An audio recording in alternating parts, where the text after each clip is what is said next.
The National Desk, America's News, now.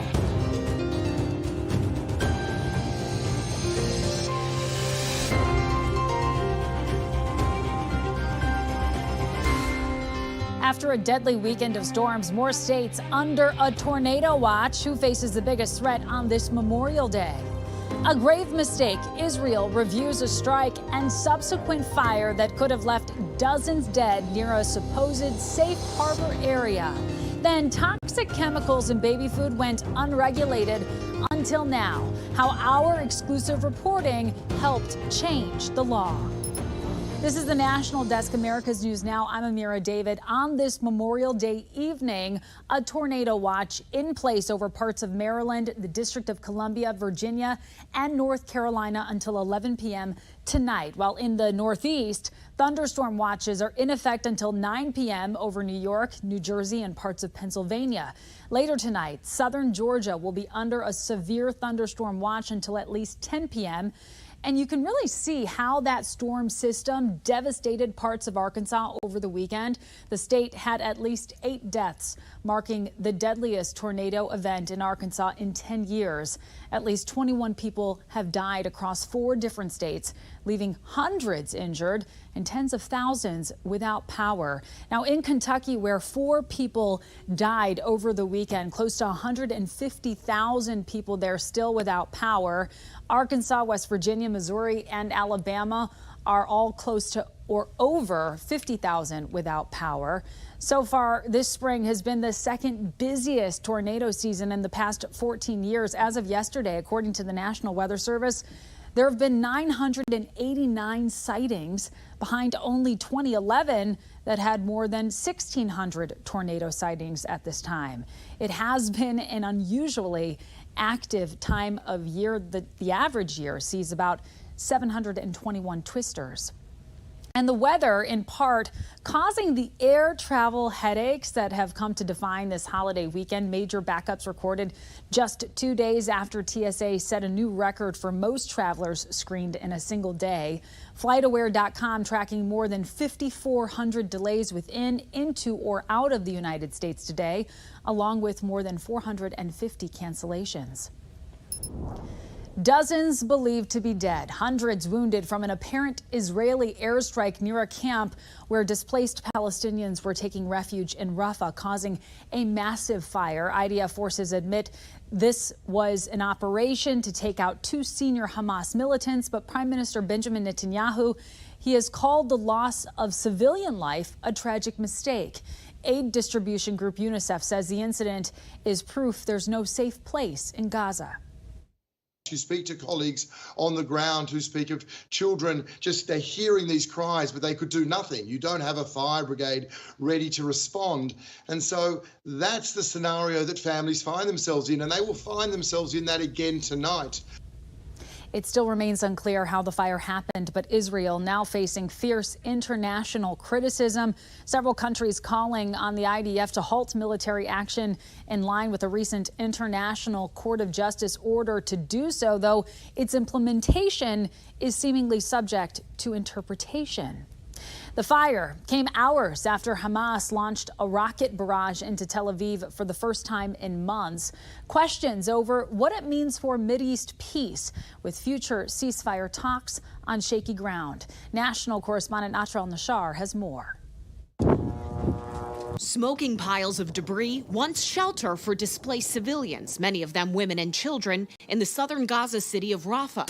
It's the aftermath of an Israeli strike Sunday, the military says, was aimed at a Hamas compound, killing 2 of its leaders. Meanwhile, in Tel Aviv, Israeli air defenses intercepted at least half a dozen rockets, the first aimed at the area in 4 months. The Israeli military says no one was injured in this attack claimed by Hamas. The latest violence potentially jeopardizing or at least further complicating the resumption of ceasefire talks expected Tuesday in Cairo. Israeli Prime Minister Benjamin Netanyahu under pressure to accept a deal and prioritize hostages over military action, facing protests like these in Tel Aviv. I don't say this is more important than that is more important. I say both of them are important. Without military pressure, basically without, squeezing them, Hamas is not going to give up anything. Across the world, President Biden also under immense political pressure, both by critics who say he's turning his back on Israel with remarks like this. It's a humanitarian crisis in Gaza.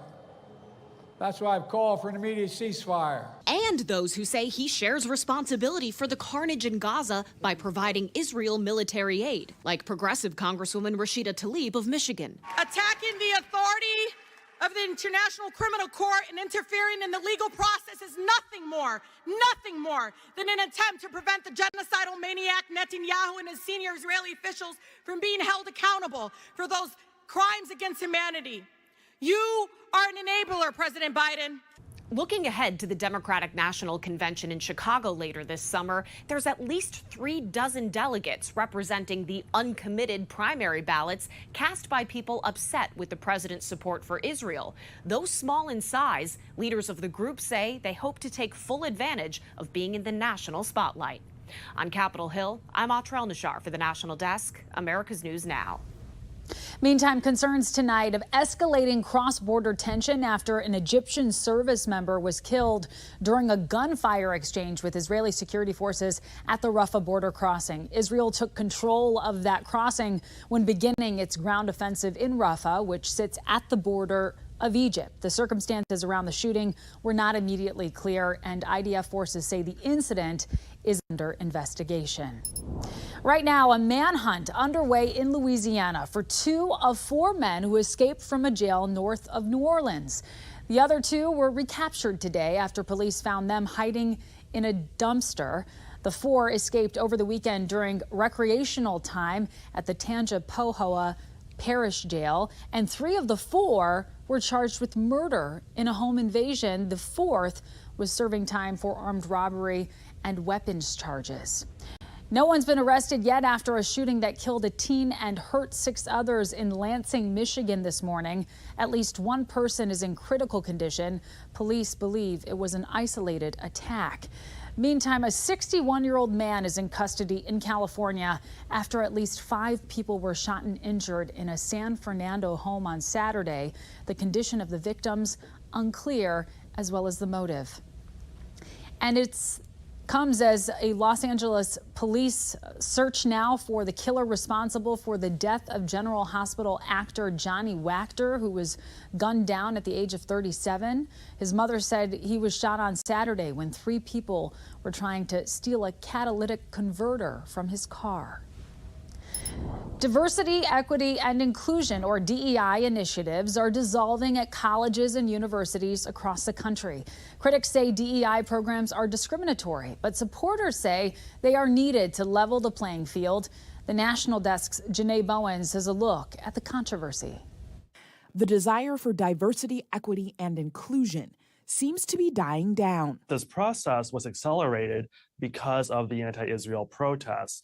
The connection between DEI programming and values and the vitriol we see on campuses for Jewish students is connected back to DEI values that sow division between groups. The University of North Carolina cut more than $2 million from DEI initiatives. Virginia Commonwealth and George Mason University are dropping DEI course requirements for students. The University of Wyoming cut their DEI department, and the Massachusetts Institute of Technology will no longer require DEI statements from faculty applicants. America woke up to it, and they now realize that DEI must die on college campuses for all students to be safe and welcome. Universities need to reinvest that money into core aspects of their mission. Sometimes that is the police to make sure there's law and order. Sometimes that is into hiring the best teachers and creating the best curriculum for students. But advocates say DEI is necessary. Historically oppressed situations and ongoing oppressive communities, such as Black people, are able to access these spaces, opportunities, which leads to economic stability, positional stability, potentially generational effects and impacts. All of that will be undone. The DEI backlash is so real, the Chronicle of Higher Education reports that since just last year, there have been 85 anti-DEI bills in 28 states. I'm Janae Bowens reporting. Janae, thank you. On this Memorial Day, President Biden paying respects to the men and women who have served our country. He attended a wreath-laying ceremony at Arlington National Cemetery today and underscored the sacrifice our fallen soldiers have made. Freedom has never been guaranteed. Every generation has to earn it, fight for it, defend it in battle between autocracy and democracy, between the greed of a few and the rights of many. It matters.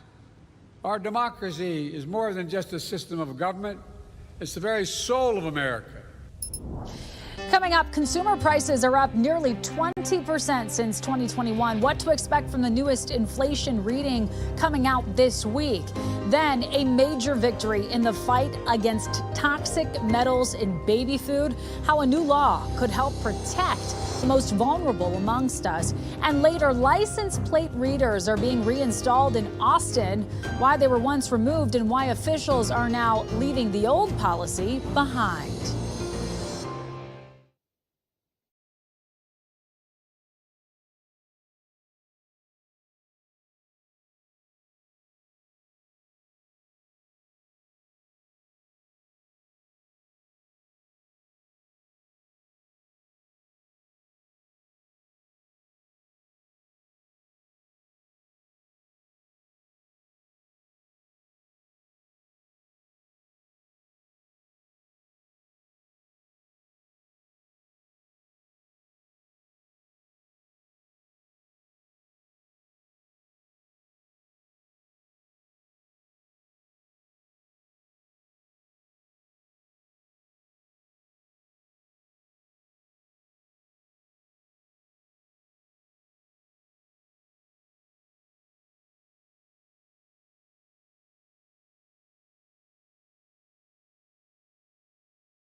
In less than 24 hours, prosecutors will be making their final pitch to jurors for why they should convict a former sitting president. Tomorrow, we'll see closing arguments in Donald Trump's historic hush money criminal case. Trump is accused of trying to cover up a payment to adult film actress Stormy Daniels before the 2016 election. He denies any wrongdoing. But by Wednesday, the determination will be left in the jury's hands. That's when they're expected to start deliberating. So what would happen if the jury finds Trump guilty? Each of the 34 counts of falsifying business records has a sentence of up to 4 years in prison and a $5,000 fine.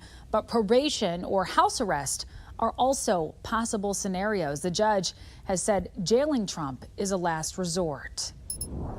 We are also just hours away from the release of key data that could tell us about the Fed's ability to curb inflation, with the Consumer Confidence Index set to be released tomorrow. And experts, they predict the rating will fall for the 4th month in a row, indicating average Americans are still feeling the effects of high prices. More important numbers are expected to drop on Friday from the Commerce Department on consumer spending. Experts predict they'll remain flat at about 2.7%, not yet at the Fed's target inflation rate of 2%.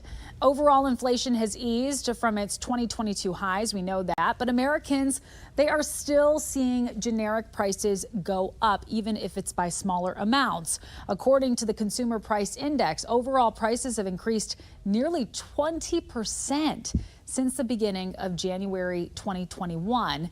The Fed next meets on June 11th and 12th and is expected to keep interest rates unchanged. The U.S. reaffirming support for Taiwan, a bipartisan House delegation meeting with the island's new president in Taipei today. Republican Congressman Michael McCall said the U.S. is working to get Taiwan the weapons it ordered to help defend against an invasion by China. Taiwan had expressed frustration with delays in delivery of the weapons. But it comes with the price of tensions with China escalating. China conducting military drills around Taiwan. National correspondent Kayla Gaskins joining us from Washington with a look at China's response and the larger impact. In his inauguration speech last week, Taiwan's new president urging China to stop using its military to intimidate the island nation. Choose dialogue over confrontation. Engage in cooperation with the legal government chosen by Taiwan's people. Meanwhile, tensions also heating up between China and the Philippines. Disputes center around control of the South China Sea. The U.S. now sending more American troops to the Philippines to back up a longtime ally. Chinese actions are certainly destabilizing to the region. U.S. Admiral John Aquilino served as the military officer in charge of overseeing the Pacific, including China. He said during his past 3 years in charge, China built 400 aircraft, 20 major warships, and doubled its missile inventory. They continue to be more aggressive in a variety of areas. They're challenging the current international rules to benefit an authoritarian society. Aquilino calling on the U.S. and allies to keep pace. This comes as a new analysis from the American Enterprise Institute shows China spends far more on its military than the Chinese Communist Party claims. The report's author, Mackenzie Eglin, tells us China actually spends around $700 billion on defense each year, not $230 billion. This puts China on roughly equal footing with the U.S.'s military budget. China has the globe's largest navy, the planet's largest army, the world's largest coast guard. It's more of a wake-up call that our dollars aren't going as far, that we need to have a greater sense of urgency in our own defense investments. Amid this backdrop, the U.S. weapons stockpiles have shrunk considerably as America supports two allies currently at war, Ukraine and Israel, causing uneasiness among some military experts. In Washington, I'm Kayla Gaskins reporting for the National Desk, America's News Now. Kayla, thank you. More than 2,000 people could have been buried alive in Friday's massive landslide in Papua New Guinea. That's according to a new estimate from a national government official over there. The International Organization for Migration has said the death toll was more than 670 based on calculations from local officials. Emergency responders are dealing with mountainous debris in the country's highlands and other major challenges. Access in normal circumstances is challenging, quite a long, lengthy drive or flight or to somewhere nearby. So with the landslide taking out the main highway, extremely challenging circumstances to get assistance.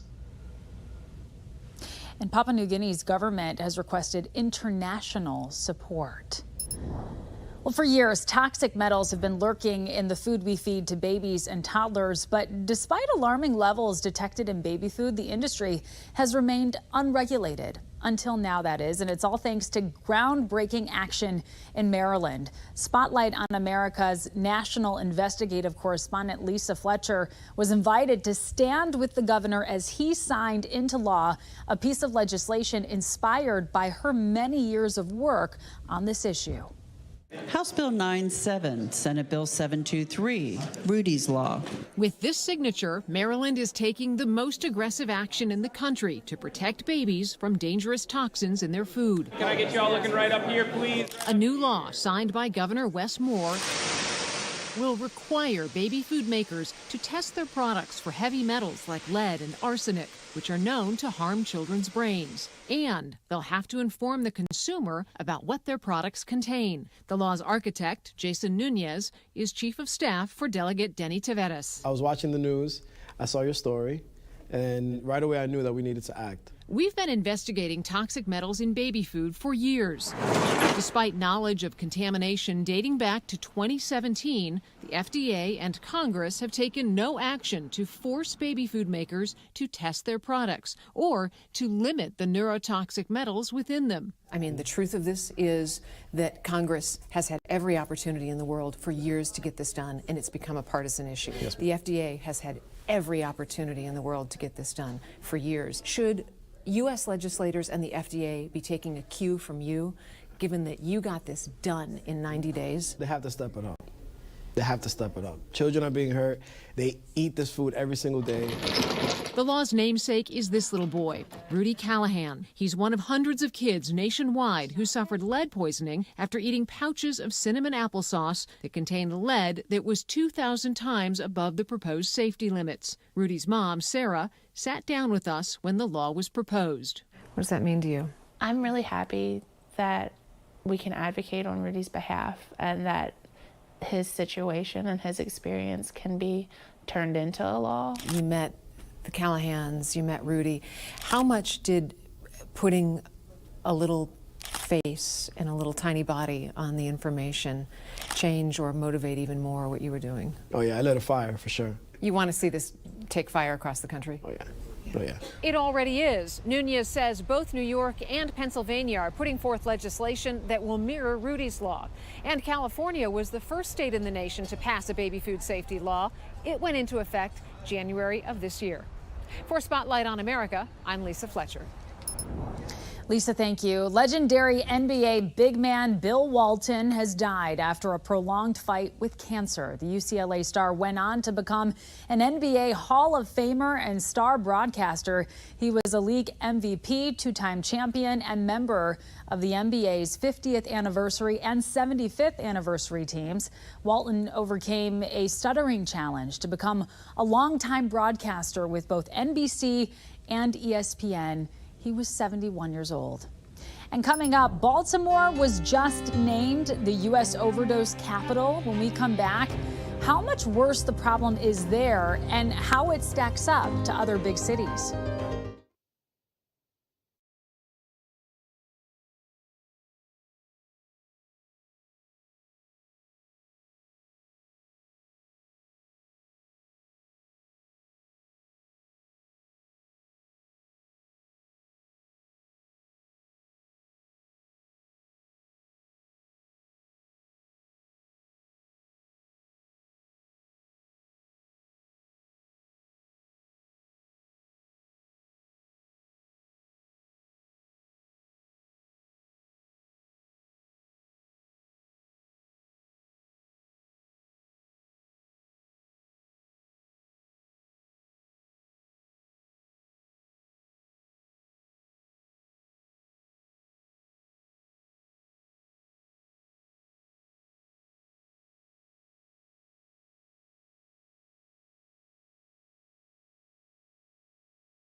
We have reporters all across the country in your neighborhoods covering the issues that matter most to you. We're taking the pulse of America.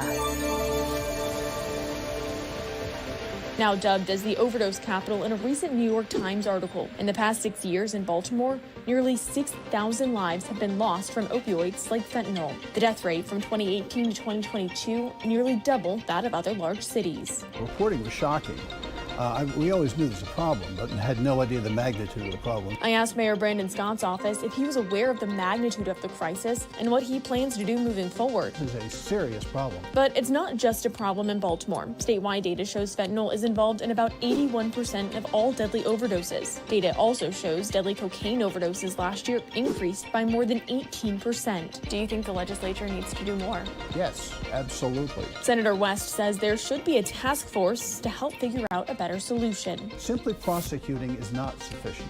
I mean, it will certainly help, but we need to get at the bottom. Why are people taking the fentanyl? And what can we do to educate people that they're flirting with death when they put a pill containing fentanyl in their mouths? It's a resource booster. It's extremely valuable. Austin Police Association President Michael Bullock says he's glad to see the return of license plate reader cameras in Austin. We had them for a while, and they were a very helpful tool that we had, and then went away for quite a number of years. In 2020, Austin City Council suspended use of the readers as part of a reimagining of public safety.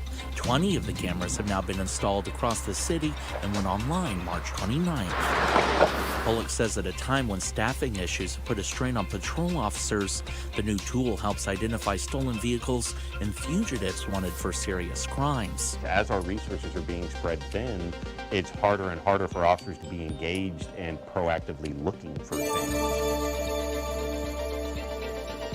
Twice as much as rent.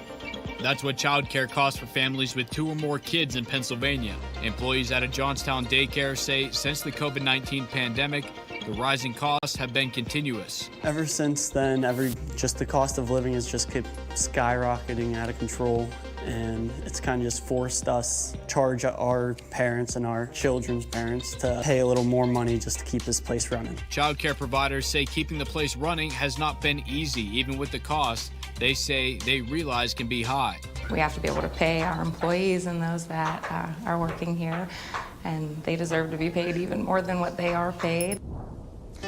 On this Memorial Day, a look back on the origin of the holiday, when it was first commemorated, and what it was originally called when we come back.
It is, of course, Memorial Day. Today, we honor the men and women who died serving the U.S. military.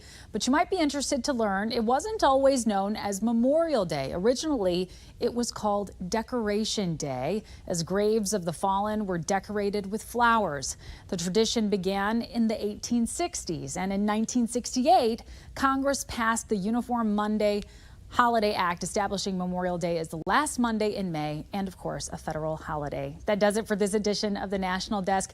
Enjoy the remainder of your holiday tonight, and thank you so much for watching.